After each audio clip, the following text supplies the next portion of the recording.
Hello everyone and welcome back once again to another episode on my YouTube channel related to the topic of flight attendant slash cabin crew. You name it the way you want it. That's my favorite sentence.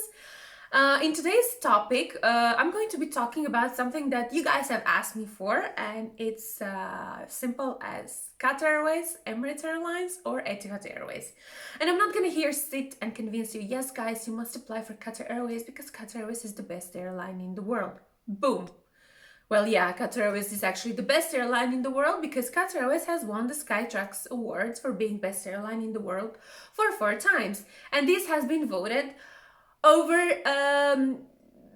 for this award, over 19 million passengers has been voting for it. So yeah, we can't deny this fact for being best airline in the world, but I'm gonna be talking about something else in this video, as per your request, that you had some concerns. So now every of the message that I received on my email address and on my Instagram account was that you guys have heard so many stories and so many horror stories, and you're really confused and you really don't know whether you should apply for Qatar Airways because you were thinking first to apply for Emirates Airlines, because if you're not being taken in Emirates Airlines, you're gonna go and apply for Qatar Airways, so on and so forth.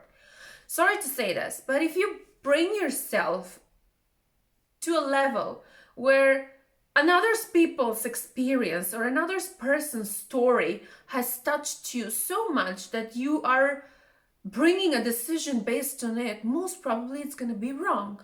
Now, in the first place, let's talk about the term stories. What kind of story you heard about? It's a positive story or a negative story? The number two very important thing in this is, what's the purpose for sharing that story? Yeah, I understand. Sometimes people are hurt. Sometimes people feel that things haven't go wrong as the way it's supposed to be wrong. But we need to think so deep when we hear something in order to understand, in order to prevent your next decision, your next step to go on a wrong way. Now, what I used to do, or what I still do nowadays, is like, I listen to the stories. I listen to the positive stories and I listen to the negative stories. And my attitude towards the negative stories is always the same. I always think, right, I must learn from this. I must never allow myself to be in this situation. I must act better when I find myself in this situation. And I must think for the better for myself. So I always try to look in a way to motivate me. I know this sounds like a cliche. We all read motivational books, right?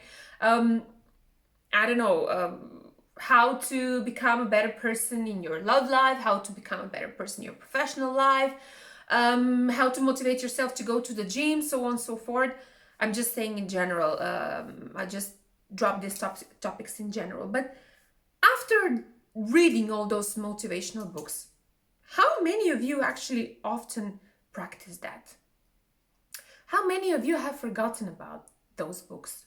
Believe me, many of us, even me, I do forget what I read. But I try to remind myself every day that negativity should stay away from me. Negativity hurts me, really. Negativity makes me being not productive. I'm not productive when I hear negative things. When I hear negative stories, I'm stiffed. I feel hopeless. I feel useless because sometimes, most of the time, when we hear a negative story, we're helpless because we cannot help. Either we are so far away, or actually we have no tools with us that we can recover from the situation we are hearing for. So therefore, I prefer to stay away from negative stories. And if I ever hear the negative stories, I try to think and act as they are my motivation. That's not going to happen to me. So the answer of your question is, of the question that you guys asked me on my email address and on the Instagram account, is like, why do you in the first place have to base your decision in those stories? By listening to the stories, you're limiting your application. You're limiting the possibility of getting the job. Because one thing we make clear, getting the job in the best airline in the world is everything but not easy. It requires a lot of ability, a lot of capability. It requires a lot of other factors that you have been working before all your life. And now you are letting yourself this opportunity away just because someone has said that something has happened to them. But were we actually there? Do we actually know? Is that the truth? Now, please don't get me wrong. I'm not saying here that someone hasn't told the truth. I'm just trying to tell you that act based on your feelings. Think deeply when you hear something. I often think that when people will tell me something, or they're working somewhere that they're not happy, or been working somewhere that they were not happy, I honestly think that they were having a vision that is different from the vision where they were. For the simple reason, I'll just give a simple example which made me think about it. For example, the Nike's company, the Nike's vision, which says to bring inspiration and innovation in every athlete in the world. So imagine you're working for Nike and you're supposed to work with this vision, inspiration and innovation to every athlete in the world. And you're the type of person that just don't want to wake up, lazy, you need 500 ml of coffee, and you can't wait for the time to go by and go home, and you every day complain how stupid it is to work for Nike. It's like innovation, inspiration, what's that? I just need my bed. So I'm sorry to say that, but if you're this type of person, you're on the wrong place. You can't be working for a Nike company because your vision is totally different than the vision of the Nike company. So it's the same with the airline. If you want to know, my honest advice is, guys, read the vision, read the mission, read those statements for the airline you want to work for, and think about it. Are they close to what you believe? Do you have similar beliefs? Do you have similar vision? Do you have similar mission? What's going to be your goal when you work for that airline? Find yourself in it and base your application on it. Don't base your application on other people's stories. Based on yourself. From the time I was flying, I want to say that these were the first things that I've read about Qatar Airways when I applied on the website, and I found myself in it because by personality, I've been trained in a way that for me, discipline is the most important thing. I am dedicated. I'm punctual. I'm at the same time, I'm task oriented, and I'm trying to be very pragmatic. Because I graduated police academy, whatever we have learned in the books, we must practice outside as well. So during my education, it was a lot of attention paid to become a pragmatic person. It means what has been learned in the theory, you must put it into the praxis. So I didn't have a doubt, even for a moment, that I want to work for Qatar Airways. As I said, I never listened to stories. Unfortunately, I never knew anyone who was working in Qatar Airways, anyone that's from Macedonia and works there.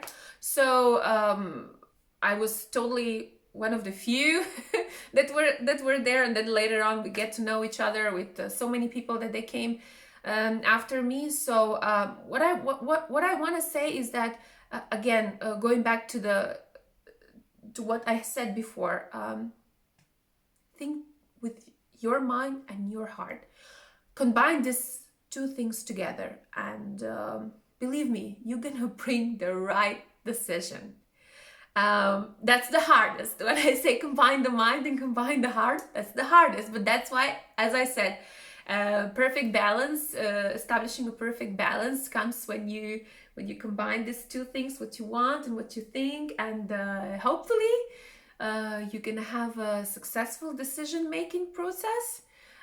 You're gonna make a success out of your application wherever you're gonna apply for. I truly believe that the 3 airlines that you guys were mostly in a doubt with are tremendous and amazing experience for every flight attendant, because the job itself is everywhere the same. We're greeting the passengers in all the airlines. I fly with different airlines even today.